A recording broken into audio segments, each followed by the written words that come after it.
Hello बच्चों, क्या हाल चाल है आपके। उम्मीद करता हूँ सारे बच्चे बहुत बढ़िया से होंगे और एग्जाम की तैयारी भी अच्छी चल रही होगी। आज हम लोग पढ़ेंगे पॉलीमर चैप्टर, जो आपकी केमिस्ट्री का आखिरी चैप्टर है।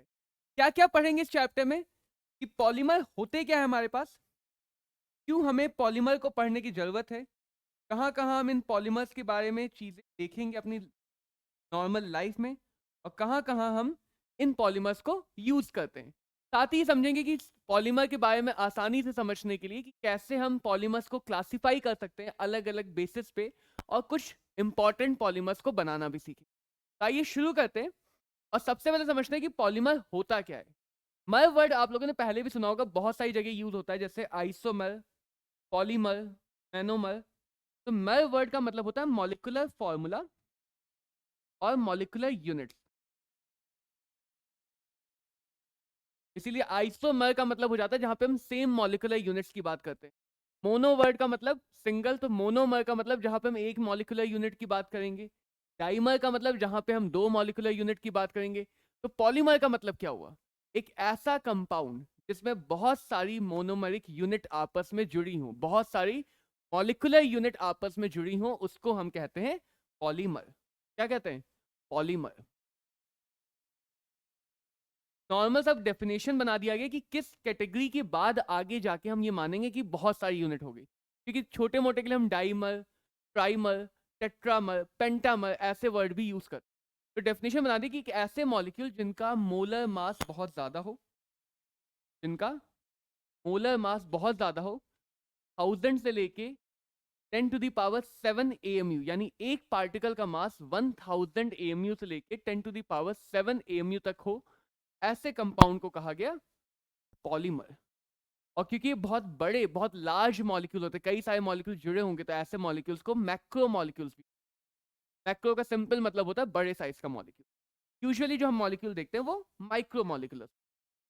पॉलीमर की डेफिनेशन हो जाएगी, polymers are high molecular mass compound formed by joining together a large number of simple molecular unit called as monomers।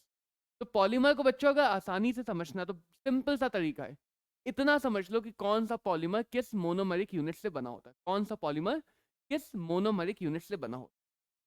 थोड़ा और समझते हैं पॉलीमर को। जैसे यहाँ पे अगर देखा जाए कि हमारे पास इथाइलिन एक मॉलिक्यूल, एक छोटा सा मॉलिक्यूल इथाइलिन, जिसमें दो कार्बन और उन कार्बन के बीच में अनसैचुरेशन डबल बॉन्ड है। यूजुअली ऐसा होगा कि जितने भी मोनोमर्स तुम देखोगे उनमें कहीं ना कहीं अनसैचुरेशन होगा, कि अगर हमें ऐड करना है तो वहां पे खाली जगह होनी चाहिए ऐड करने। तो विदाउट अनसैचुरेशन ऐड कर पाना काफी मुश्किल हो। तो ज्यादातर मोनोमरिक यूनिट में अनसैचुरेशन प्रेजेंट होगा, यानी वो double bonded carbon, double bonded oxygen, double bonded nitrogen, इस टाइप के मोनोमरिक यूनिट होंगे। तो जब इथीन को हम पॉलीमराइज करते हैं, यानी इथीन के बहुत सारे मॉलिक्यूल्स को आपस में जोड़ा जाएगा, तो ये जुड़ने की प्रोसेस इनके डबल बॉन्ड को ओपन करके होगी। तो जब ये डबल बॉन्ड ओपन होगा, इन दोनों कार्बन के पास एक एक वैलेंसी खाली होगी, और इसी वैलेंसी की मदद से कार्बन चेन्स आपस में जुड़ जाएंगे। और ऐसे चेन जब जुड़ती जाएंगे तो जो हमें नया मॉलिक्यूल मिलेगा बड़ा सा, उसी मॉलिक्यूल को कहा जाएगा पॉलीमरिक मॉलिक्यूल। पॉलीमर में हम होल एन दिखा देते हैं कि काफी सारे नंबर ऑफ मॉलिक्यूल्स कनेक्टेड हों। अगर ये इथीन मोनोमर है, इसके पॉलीमर को कह दिया जाएगा पॉलीथीन। पॉलीथीन सिंपल मींस बहुत सारे इथीन के यहाँ पे मॉलिक्यूल्स आपस में जुड़े हुए। और जिस प्रोसेस, जिस केमिकल रिएक्शन की मदद से हम पॉलीमर्स बनाते हैं, उस प्रोसेस को कहा जाता है पॉलीमराइजेशन। इस प्रोसेस को कहा जाता है पॉलीमराइजेशन, जिस प्रोसेस की मदद से हम पॉलीमर बनाते हैं। अब बच्चों बात करते हैं कि पॉलीमर का क्लासिफिकेशन कैसे करते हैं। तीन चार टाइप की क्लासिफिकेशन है, जिनमें पहला क्लासिफिकेशन है कि हम उनको सोर्स के बेसिस पे क्लासिफाई करें, कि अगर हमें वो पॉलीमर मिल रहा है तो कैसे मिल रहा है। या तो वो पॉलीमर हमें नेचुरली मिल जाएगा, यानी नेचुरल पॉलीमर होगा, या वो पॉलीमर हम लैब में बना रहे होंगे, यानी कि आर्टिफिशियल पॉलीमर होगा, अपनी रिक्वायरमेंट के अकॉर्डिंग बना रहे हो। तो सोर्स के बेसिस पे पॉलीमर बेसिकली दो टाइप के होते हैं, नेचुरल और आर्टिफिशियल। जैसे नेचुरल पॉलीमर को देखें तो नेचुरल में हमारे पास होता है एनिमल पॉलीमर, जो एनिमल से मिल रहे हैं, प्लांट पॉलीमर या प्लांट फाइबर जो हमें प्लांट से मिल रहे हैं, और आर्टिफिशियल यूजुअली मैन मेड या सिंथेटिक पॉलीमर के। जैसे कि सेलुलोज हो गया, ये हमें प्लांट से मिल जाता है। प्रोटीन फाइबर्स हो गए, ये हमें एनिमल से मिलते हैं। पॉलीथीन, नाइलॉन 6, ये हम लैब में बनाते, तो ये सब हमारे आर्टिफिशियल या सिंथेटिक पॉलीमर हो जाते हैं। वो अब छोटा छोटा टर्म है, इनके बारे में समझ लेते हैं। Animal polymers are those polymers which are obtained from animals, जैसे सिल्क, वूल, ये सब हमारे कुछ पॉलीमर्स होते हैं जो हमें कहाँ से मिलते हैं, एनिमल सोर्सेज से मिलते हैं। Plant polymer, obviously plant polymers are those polymers which are obtained from plants like cotton, flax, jute, hemp, rubber. Natural rubber हमें आइसोप्रीन नाम के मोनोमर यूनिट से मिलती है, जिसको हम प्लांट से ऑब्टेन करते हैं। लिनन, ये सारे हमारे कुछ पॉलीमर्स हैं जो हमें प्लांट से मिलते हैं। तो कुछ एग्जांपल बस समझने वही है यहाँ पे। अगर बात किया जाए आर्टिफिशियल, तो आर्टिफिशियल पॉलीमर्स को भी बच्चों दो पार्ट में क्लासिफाई कर देते हैं। एक सेमी सिंथेटिक, यानी उनका सोर्स पार्शियली आर्टिफिशियल, उनका कुछ फॉर्म हमें नेचुरली मिल रहा है, उसको सिंथेसाइज कर रहे हैं, उसको मॉडिफाई करके हम आर्टिफिशियल। तो semi synthetic and completely, completely synthetic उनको कहा जाएगा जो पूरी तरह से लैब में बनाए जाएंगे, पूरी तरह से मैन मेड होंगे, उनको कहा जाएगा सिंथेटिक। जैसे अगर हम बात करें सेमी सिंथेटिक में, तो सेलुलोज एसीटेट, इसको हम रेयन कहते हैं, ये ज्यादा बेटर रेयन या सिल्क होता है। तो सेलुलोज एसीटेट में क्या, इसका मेन सोर्स सेलुलोज, ये हमें नेचुरली मिल रहा है। इसको बाद में हम एसीटेट्स के साथ कंबाइन करके सेलुलोज एसीटेट बना रहे हैं, जो सेमी सिंथेटिक। या फिर सेलुलोज नाइट्रेट से पेपर बनाया जाता है। Buena S rubber, which is a copolymer of butadiene, क्या 1,3 butadiene, and Buena S is the copolymer of 1,3 butadiene, जिसपे 2 पे मिथाइल लगा है, एंड टाइरीन, जहां पे बेंजीन रिंग पे साइनाइड जुड़ा, मिथाइल ब्यूटा 1,3 डाइन। तो ये नेचुरल रबर का ही सिंथेटिक फॉर्म है, इसलिए इसको कहा जाता है सेमी सिंथेटिक पॉलीमर। यहाँ पे हम पॉलीमर की जो नेचुरली मिलने वाले पॉलीमर्स हैं उनकी प्रॉपर्टीज को इंप्रूव कर समझेंगे आगे कि कैसे बनते हैं। कंप्लीटली सिंथेटिक की बात करें तो ऐसे पॉलीमर जो हम पूरी तरह से लैब में बनाए, जैसे इथीन का polymer polythene, nylon, Teflon, Teflon coating आप लोगों ने सुना होगा, बेकेलाइट, बहुत अच्छी कोटिंग होती है बेकेलाइट की भी। अब क्लासिफिकेशन का अगला तरीका आता है, इसी तरह से हम क्लासिफाई कर सकते हैं उनके बनाने के, उनकी पॉलीमराइजेशन की प्रोसेस पे। हो क्या सकता है कि ये हमारे मोनोमर्स हैं, अगर ये एक लाइन में जुड़ते जा रहे हैं, यानी पहला मोनोमर जुड़ा दूसरे से, दूसरा जुड़ा तीसरे से, तीसरा जुड़ा चौथे से, और एक सीरीज बनती जा रही है, तो ऐसे पॉलीमर्स को कहा जाता है लीनियर पॉलीमर। ये ध्यान रखना बच्चों कि ऐसा मतलब नहीं है कि लीनियर पॉलीमर में हमारा मॉलिक्यूल लीनियर होगा, वो ब्रांच्ड हो सकता है, वो नॉन प्लेनर भी हो सकता है। लीनियर पॉलीमर का मतलब है वहां पे पॉलीमराइजेशन लीनियरली हो, 1 से 2 कनेक्टेड है, 2 से 3, 3 से 4, एंड ये चेन चलती जाती है। और ऐसी बहुत सारी चेन्स आपस में वीक वैंडरवाल फोर्सेस के थ्रू, ऐसी बहुत सारी चेन आपस में वीक वैंडरवाल फोर्सेस के, यहाँ पे ब्रांचिंग ना होने का मतलब ये नहीं है कि मॉलिक्यूल लीनियर है, मॉलिक्यूल कैसा भी हो, वहां पे जो पॉलीमराइजेशन हुआ है वो लीनियर। जैसे हमारे पास हमें एलडीपी दिखता है, एचडीपी, हाई डेंसिटी पॉलीमर, ये हमारा linear polymerisation. PVC, polyvinyl chloride, polyvinyl chloride में क्या है, vinyl chloride CH2 double bond CH, this molecule is called as vinyl chloride. अब इसका बॉन्ड खुलता जाए, का बॉन्ड ओपन होता जाए, पाई बॉन्ड, और ऐसे बहुत सारे मॉलिक्यूल अगर एक चेन के फॉर्म में लीनियरली जुड़ते जा रहे हैं, लीनियरली ऐड होते जा,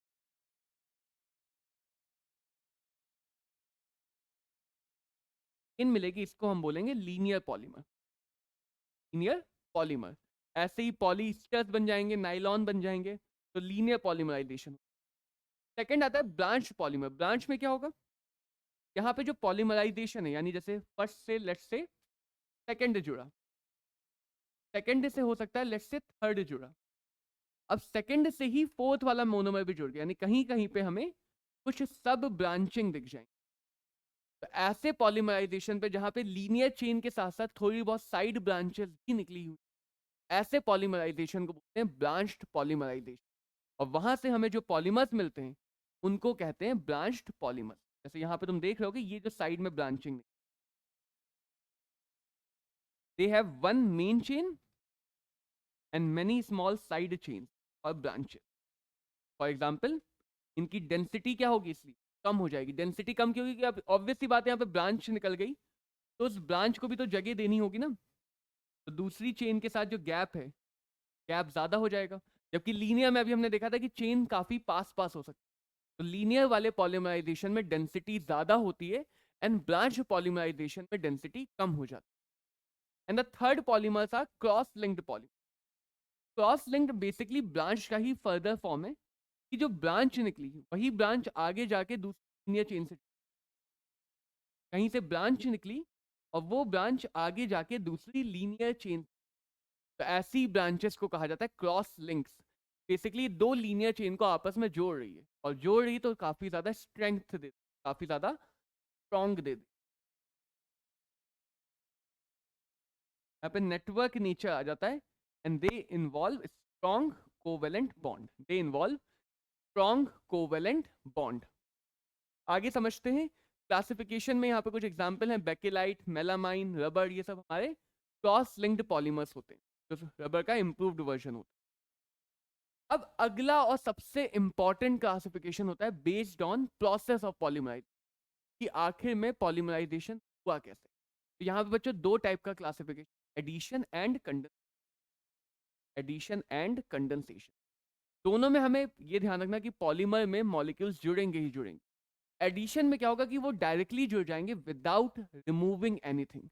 कंडेंसेशन में भी वो जुड़ेंगे, लेकिन उस जुड़ने की वजह से कुछ small molecule like hydrogen gas, nitrogen gas, water vapours, कुछ छोटे छोटे मॉलिक्यूल्स वहां से रिमूव हो जाए। तो जुड़ते टाइम अगर कुछ भी रिमूव नहीं हो रहा है तो that is your addition polymer. जुड़ते टाइम कुछ स्मॉल मॉलिक्यूल रिमूव हो रहे हैं, then that is your condensation polymer. जैसे यहाँ पे अगर बात की जाए तो एडिशन भी हमारे पास दो टाइप के होते हैं, होमो एंड हेटेरो और कोपॉलीमर। होमो और हेटेरो और copolymer. Homo as the name से, जैसे मान लो पॉलीथीन हमने देखा था example, CH2 double bond CH2, इसका पॉलीमराइजेशन करते हैं तो हमें CH सिंगल बॉन्ड CH2 की कई सारी यूनिट जुड़े हुए मिल जाती हैं। पॉलीविनाइल क्लोराइड की बात की थी, पॉलीस्टाइरीन की बात कर लेते हैं।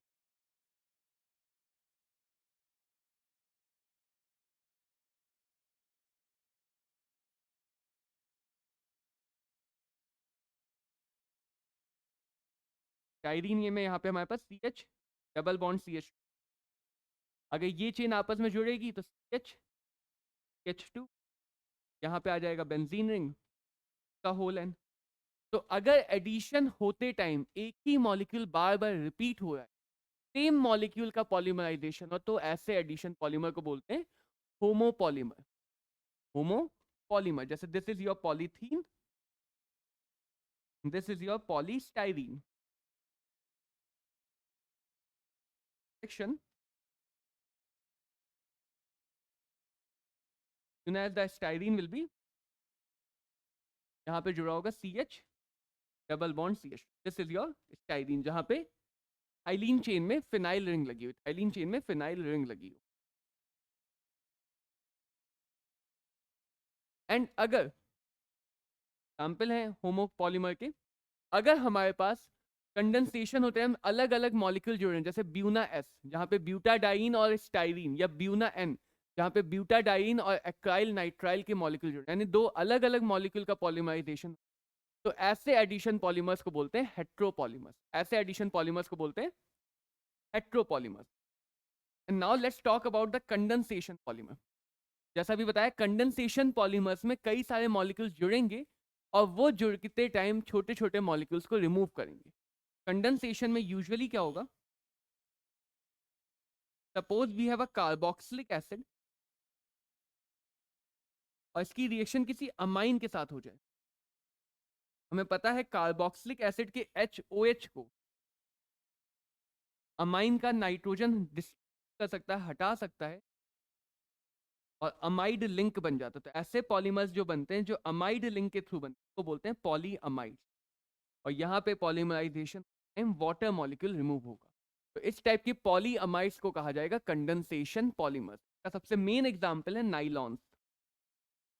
नाइलॉन्स ऐसे ही अगर हमारे पास कार्बोक्सिलिक एसिड है और साथ में कोई अल्कोहल है, भी जुड़ते टाइम वाटर को रिमूव करके ईस्टर लिंक बना लेते हैं। तो अगर पॉलीमराइजेशन ईस्टर लिंक के थ्रू हो रहा है तो ऐसे पॉलीमर्स को कहा जाता है पॉली। और इनका भी एक बहुत कॉमन एग्जांपल है डेक्रॉन पॉलीमर। तो पॉलीमराइजेशन में जब कंडेंसेशन होगा तो स्मॉल मॉलिक्यूल्स रिमूव होंगे और तब जाके नया बड़ा मॉलिक्यूल बनेगा, ये चेन चलती जाएगी। इसीलिए इन्हें कई बार स्टेप ग्रोथ पॉलीमर कहा जाता है, क्योंकि पहले एक से दो जुड़ेंगे, फिर दूसरे से तीसरा जुड़ेगा, तीसरे से चौथा, तो धीरे धीरे स्टेप बाय स्टेप ये बढ़ते जाएंगे, स्टेप बाय स्टेप ये बड़े होते जाएंगे। तो ऐसे पॉलीमर्स को हम कंडेंसेशन या फिर स्टेप ग्रोथ पॉलीमर भी कहते हैं। स्टेप ग्रोथ पॉलीमर भी कहते हैं। यहाँ भी दो टाइप की पॉलीमराइजेशन है, होमो और हेट्रो। होमो का अगेन मीनिंग वही है, अगर कंडेंसेशन सिमिलर मॉलिक्यूल्स के बीच में तो that is your homo polymerisation, अगर डिफरेंट मॉलिक्यूल्स के बीच में हो तो that is your hetero polymerisation. यहाँ पे हेट्रो वाले ज्यादा कॉमन दिखेंगे कंडेंसेशन, जबकि एडिशन वाले में होमो वाले ज्यादा कॉमन दिखेंगे। एडिशन में होमो ज्यादा कॉमन दिखेंगे। और क्लासिफिकेशन का अगला तरीका आता है on the basis of their molecular force. On the basis of their molecular forces, यानी उनके बीच में कौन से फोर्स लग रहे हैं। और इस बेसिस पे हम दो टाइप के पॉलीमर बताते हैं मेनली, थर्मोसेटिंग एंड थर्मोप्लास्टिक। अगर पॉलीमर हीट करने पे वापस से सॉफ्ट हो जाए, जिसको हम रीमोल्ड कर सकें, तो उसे बोलते हैं थर्मोप्लास्टिक पॉलीमर। और अगर वो सॉफ्ट हो जाए हीटिंग पे और हम उसे वापस से रीमोल्ड कर सकें तो उसे बोलते हैं थर्मोप्लास्टिक पॉलीमर। और अगर वो हीट करने पे सॉफ्ट हो, यानी एक बार जो शेप हमने दे दिया उस शेप को दोबारा से चेंज नहीं कर सकते, तो ऐसे पॉलीमर को बोलते हैं थर्मोसेटिंग पॉलीमर। ऐसे पॉलीमर को हम बोलते हैं थर्मोसेटिंग पॉलीमर। इसको याद ऐसे रखना है कि सेटिंग मतलब सेट हो गया, एक बार सेट हो गया तो दोबारा चेंज नहीं कर सकते। तो ये दो हमारे main classification on the basis of their forces. होगा क्या कि यहाँ पे क्रॉस लिंक बन जाएंगे, थर्मोसेटिंग में क्रॉस लिंक बन जाएगा जो उसको रिजिड कर देगा। और रिजिडिटी आने की वजह से अब इसको हीट करके हम सॉफ्ट नहीं कर पाएंगे। यही क्रॉस लिंक अगर एब्सेंट हो तो वो बन जाएगा थर्मोप्लास्टिक, और जिस वजह से वो हीट करने पे सॉफ्ट हो सके, एंड इसी में दो और क्लासिफिकेशन आते हैं, इलास्टोमर्स एंड फाइबर। इलास्टोमर्स ऐसे पॉलीमर जिनमें स्ट्रेचिंग की कैपेसिटी हो, जिनको यानी हम फोर्स लगा के स्ट्रेच कर सकते हैं, फोर्स हटाने में वापस से अपने ओरिजिनल शेप में। तो इनके बीच के जो फोर्सेस होते हैं वो बहुत वीक होते हैं। इलास्टोमर्स में कुछ ऐसा होगा कि वीक फोर्सेस काम कर रहे हो, they may be weak van der Waals force. तो जब मैं फोर्स लगा के इनको खींचूंगा तो इन वीक फोर्सों में एक्सटेंशन आ सकता है, नहीं ये मॉलिक्यूलर चेन एक दूसरे से दूर जाएंगी। लेकिन जैसे ही फोर्स हटाऊंगा वो चेन को वापस से खींच, अगेन क्योंकि इलास्टिक है तो इनकी एक ब्रेकिंग लिमिट होगी। एक लिमिट से ज्यादा मैंने खींच दिया तो चेन टूट अलग हो जाएंगे और दोबारा से आपस में नहीं जुड़ेंगे। इलास्टोमर्स के अंदर इलास्टिक प्रॉपर्टी होगी, and they have the weakest force. जितने भी रबर होते हैं वो elastomers category. Fibres have strong force और इनमें बहुत अच्छी टेंसाइल स्ट्रेंथ होती है। तो जो फाइबर्स में लाइंस बनेंगी, जो चेन बनेगी, उन चेन के बीच में जो फोर्सेस होंगे वो बहुत बहुत स्ट्रॉन्ग होंगे।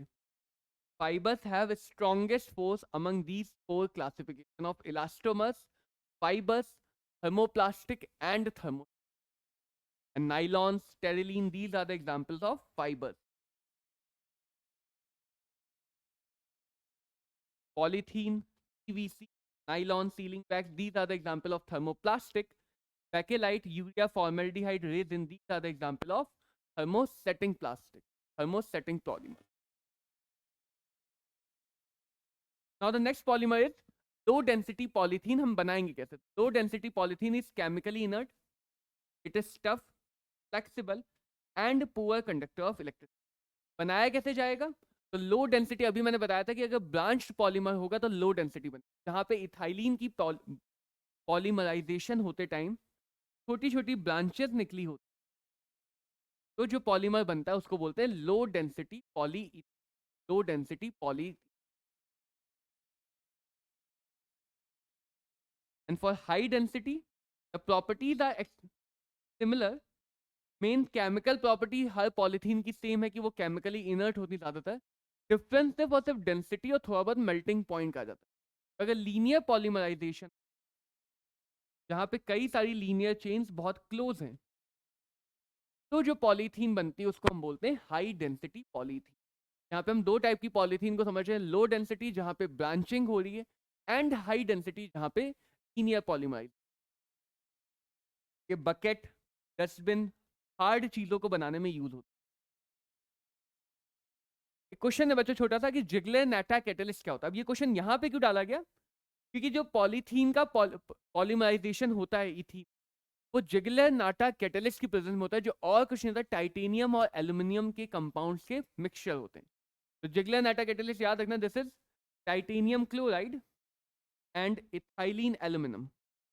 इस मिक्सचर को बोलते हैं Ziegler Natta catalyst. And this is used during the polymerisation of, यानी जब इथीन का पॉलीमराइजेशन करके हम पॉलीथीन बना रहे होंगे, तो वहां पे as a catalyst, as a reagent use करते हैं इनको रिएक्शन को प्रमोट करने के लिए. The Ziegler Natta catalyst. Now अब सबसे इंपॉर्टेंट पॉलीमर चैप्टर का आता है बच्चों, नाइलॉन. नाइलॉन क्या होता है? अभी बताया था कि नाइलॉन्स आर पॉलीअमाइड, यानी नाइलॉन में एक कार्बोक्सिलिक एसिड और एक अमाइन ग्रुप वाले मॉलिक्यूल का कंडेंसेशन. दूसरी बात समझना नाइलॉन याद रखने के लिए, कि नाइलॉन के आगे वाला नंबर इंडिकेट करता है कि वहां पे कितने कार्बन एटम है. यानी नाइलॉन 6 बता रहा है एक यूनिट 6 कार्बन की. नाइलॉन 6 बता रहा है 2 यूनिट दोनों 6 कार्बन की. नाइलॉन 2 बता रहा है एक यूनिट 2 कार्बन की, एक यूनिट 6 कार्बन की. तो ये 3 नाइलॉन हमारे सिलेबस में, और तीनों को हम बहुत आसानी से याद रख सकते हैं. नाइलॉन 6 मैं तीनों यहीं पर बता दे रहा हूँ. नाइलॉन 6 यानी कि 6 कार्बन की 6 कार्बन की एक यूनिट है, तो वो साइक्लिक यूनिट लेते हैं.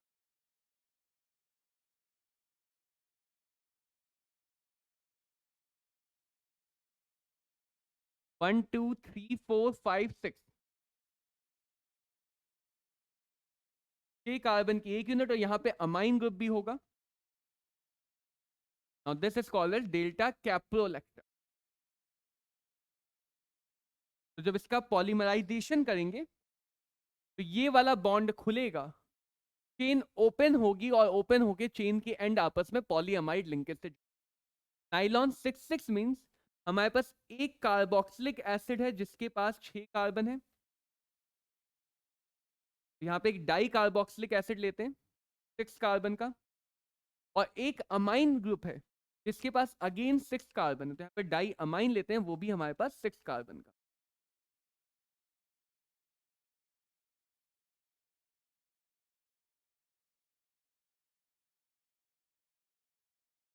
This is called as adipic acid,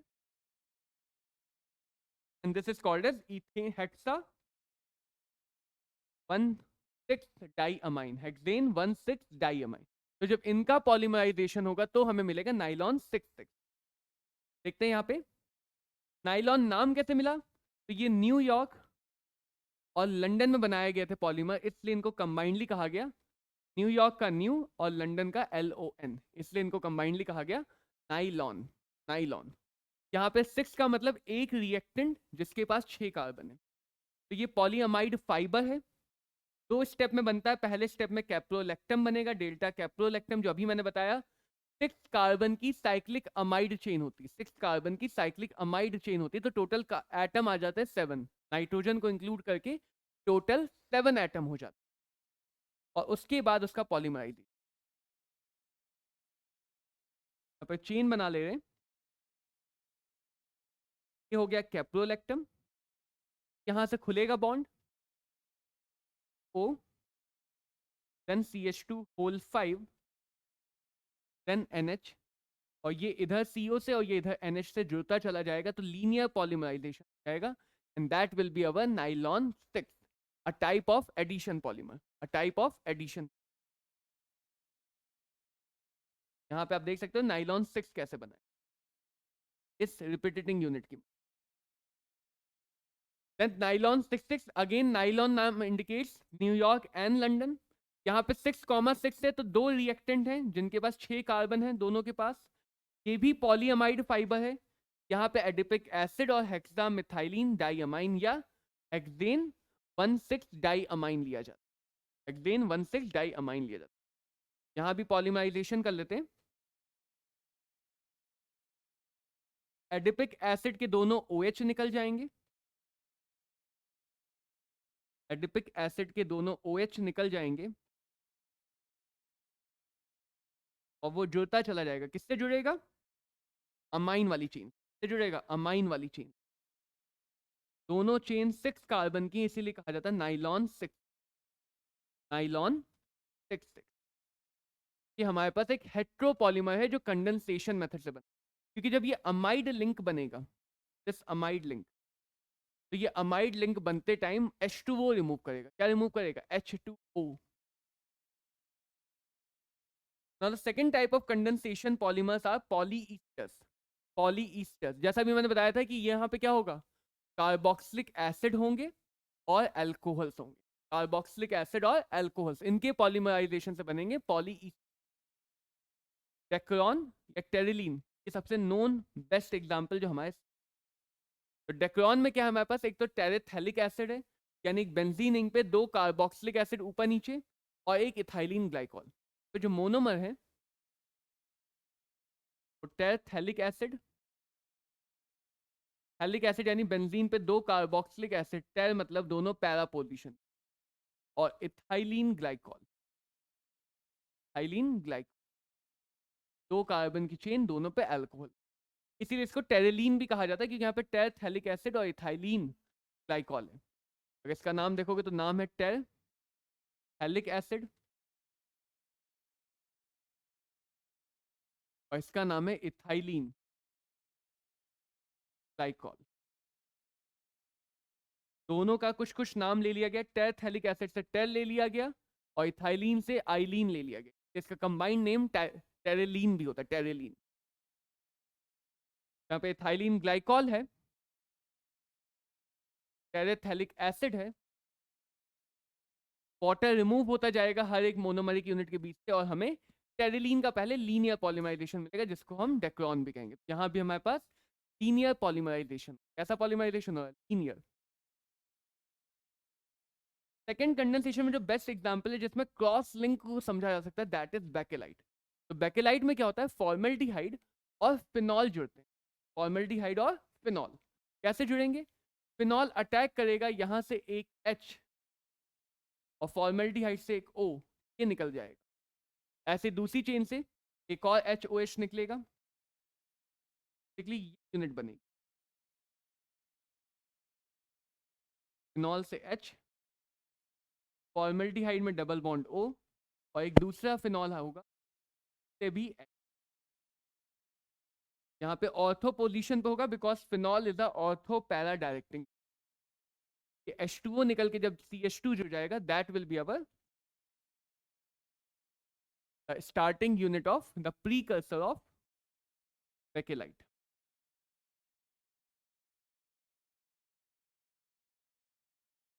formaldehyde का CH2 दोनों फिनॉल के ऑर्थो पोजीशन पे बीच में, और सेम पॉलीमराइजेशन जब पैरा पोजीशन पे भी होने लगेगा, एक तो ऑर्थो पोजीशन पे जुड़ता जाएगा ये इनफाइनाइट तक, और ऐसे ही पॉलीमराइजेशन अगर दूसरी फिनॉल चेन के पैरा पोजीशन पे, यानी एक और हमारे पास ऐसा प्रीकर्सर बन चुका है। और इसके पैरा पोजीशन पे भी अगर क्रॉस लिंकिंग बनने लगी उसी फॉर्मेल्डिहाइड जैसे पिछली बार बनी थी, तब जाके हम इस क्रॉस लिंक्ड पॉलीमर को बोलते हैं बेकेलाइट, क्रॉस लिंक्ड पॉलीमर को बोलते हैं बैकेलाइट। तो अगर तुम्हें मोनोमर यूनिट समझ में आ गया तो पॉलीमर का स्ट्रक्चर बहुत बड़ा जरूर है लेकिन सिंपल दिखेगा, बस इतना समझ लो कौन सा मोनोमर है और कैसे उसको बनाया गया, कौन सा मोनोमर है और कैसे उसको बनाया गया है। देन बच्चों हम लोग रबर के बारे में समझेंगे कि रबर क्या होती है। तो रबर जो हम देखते हैं नेचुरल रबर वो बहुत सॉफ्ट होती है और वो होती है आइसोप्रीन का polymer. What is isoprene? Isoprene is basic 2 methyl 1,3 butadiene. ध्यान ये रखना कि रबर के तुम 3 फॉर्म पढ़ोगे, नेचुरल, ब्यूना एस के साथ ब्यूना एन एंड पॉलीक्लोरोप्रीन, या इसको नियोप्रीन भी कहते हैं।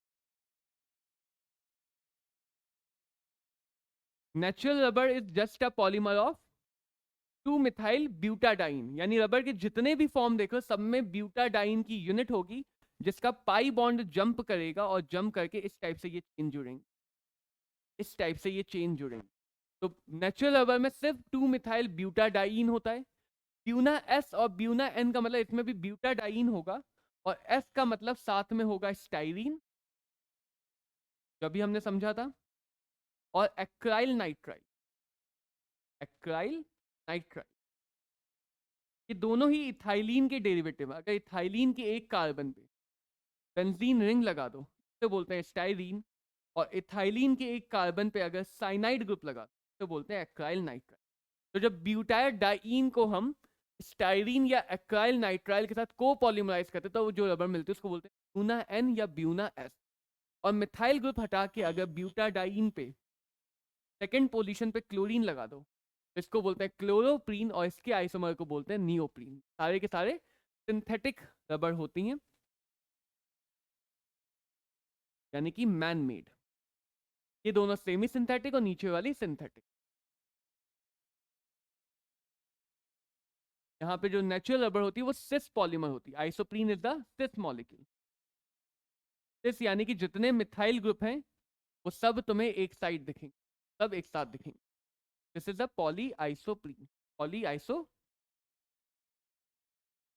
ट्रांस वाले का देखोगे तो मिथाइल ग्रुप अपोजिट साइड दिखेंगे। यहाँ पे उल्टा स्ट्रक्चर बन गया, इसमें ये वाला मिथाइल ग्रुप ऊपर होना चाहिए। Trans wrong.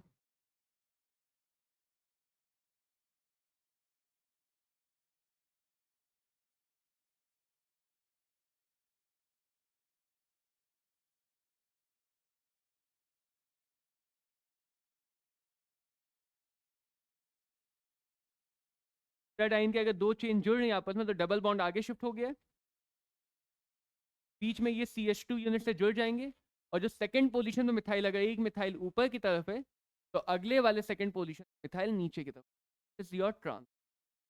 ट्रांस में जो भी मिथाइल चेन्स हैं, जो मिथाइल ग्रुप हैं, वो ऑल्टरनेटिवली आगे पीछे ऊपर नीचे वाली साइड, और ऐसे करके चेन बनती जाएगी। इस वाले में सारे मिथाइल ग्रुप सेम साइड पे होंगे। तो ये बहुत जरूरी बात है जो याद रखना है कि नेचुरल रबर में सिस फॉर्मेशन होता है, यानी कि जितने भी मिथाइल सब्स्टिट्यूएंट हैं वो सब एक डायरेक्शन में, और सिंथेटिक में हमारे पास trans polymerisation. And now the final thing about rubber is कि जो भी नेचुरल रबर होती है वो थोड़ी सी बेकार प्रॉपर्टी की होती है। ये कह लो कि गर्मियों में वो गल जाएगी, बारिश में वो घुल जाएगी, और सर्दियों में वो टूट जाएगी। यानी नेचुरल रबर को गर्म करने पे वो सॉफ्ट हो जाती है, वाटर देने पर उसमें डिजोल्व हो जाती है, और कोल्ड करने पे वो ब्रिटल हो जाती है। तीनों ही कंडीशन में उसकी परफॉर्मेंस ठीक नहीं आएगी। तो नेचुरल रबर की परफॉर्मेंस को इम्प्रूव किया जाता है by giving the cross link of sulphur, by giving the cross link of sulphur. और इस प्रोसेस को बोलते हैं वल्केनाइजेशन ऑफ रबर। तो जो रबर तुम देखते हो अपने आसपास की लाइफ में वो एक्चुअल में वल्केनाइज्ड रबर होती है, जिसकी प्रॉपर्टीज को इम्प्रूव किया गया। कैसे किया गया? सल्फर की क्रॉस लिंक, सल्फर की क्रॉस लिंक। तो जो ये येलो वाला देख रहे हो, these are the cross link of sulphur, जो उसको हीट के अगेंस्ट, कोल्ड के अगेंस्ट और वाटर के अगेंस्ट रेजिस्टेंस प्रोवाइड करता है। This is called as vulcanised rubber. 5% sulfur is used and the process is called as vulcanization of rubber, vulcanization of rubber।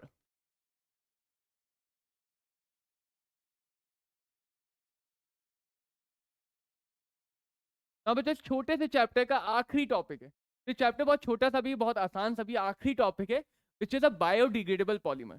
तो ये थोड़ा सा हमारे पास इन्वायरमेंटल यूज के पर्पज से कि बायोडिग्रेडेबल पॉलीमर की जरूरत ज्यादा है हमें आज, क्योंकि हम वैसे भी अर्थ को बहुत ज्यादा पॉल्यूट कर चुके हैं। तो those polymers which can be degraded automatically bye earth environment, जो अर्थ एनवायरनमेंट से खुद ही डिग्रेड हो जाते हैं, खत्म हो जाते हैं, उन्हें बोलते हैं बायोडिग्रेडेबल पॉलीमर। इसमें सबसे बेस्ट एग्जांपल है PHV and second example is nylon 26 के बारे में हम ऑलरेडी बात कर चुके हैं। अब पीएचबीवी क्या है, इसका नाम अगर याद हो गया ये भी याद हो जाएगा। We have a carboxylic acid, उसके बगल वाला कार्बन अल्फा, उसके बगल वाला कार्बन बीटा। तो ऐसे दो कार्बोक्सिलिक एसिड लेंगे जिसमें बीटा कार्बन हो और बीटा कार्बन पे लगा हो OH। बीटा कार्बन पे क्या लगा हो,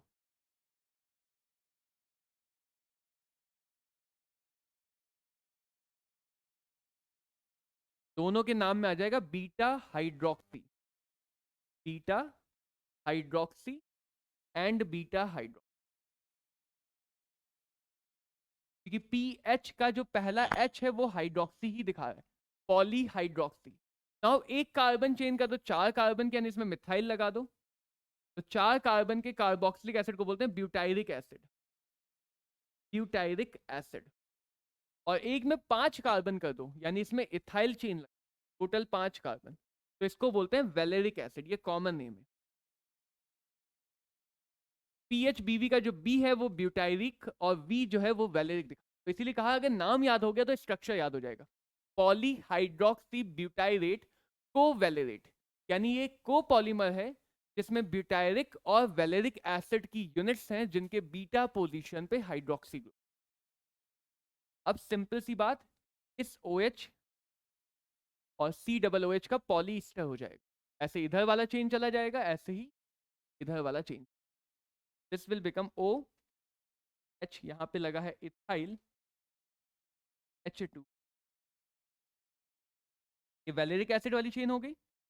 देन ब्यूटायरिक वाली चेन CH, यहाँ पे लगा है मिथाइल, एक बार मिथाइल मिलेगा, एक बार इथाइल मिलेगा, एक बार मिथाइल, एक बार इथाइल, यही चेन कंटिन्यू होती जाएगी। ये एक बायोडिग्रेडेबल पॉलीमर है जिसको नाम होता है पॉली हाइड्रोक्सी ब्यूटाइरेट टाइरेट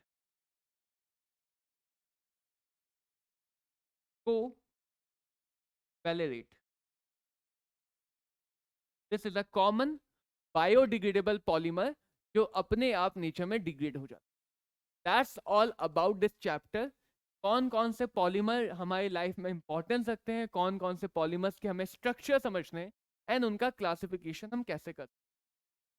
बच्चों उम्मीद करता हूँ चैप्टर आसानी से समझ में आ गया हो, जो थोड़ी बहुत बातें यहाँ पे याद रखने वाली वो याद भी हो गई हो, और कल के एग्जाम में 4 के आना।